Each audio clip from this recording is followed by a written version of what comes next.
உலோகவியல் ஓராண்டு படிப்பு திட்டத்தை தொடங்கி வைத்து பேசிய மெட்டலர்ஜி சங்கத்தின் தலைவர் ஸ்ரீனிவாசன் இதனை கூறியுள்ளார்.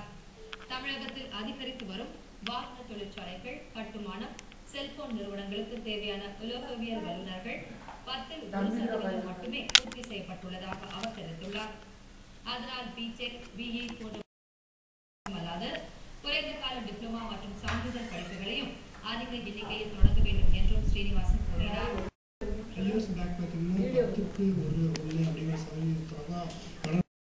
சைனாவுக்கும் இந்தியாவுக்கும் மெட்டலர்ஜியோடவே விகிதம் கிடையாது. ஆட்டோமொபைல், கனரக தொழிற்சாலைகள், மெஷினரிஸ் இண்டஸ்ட்ரி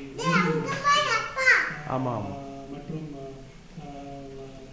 எலக்ட்ரானிக் பொருட்கள் சம்பந்தமான சாம்சங்,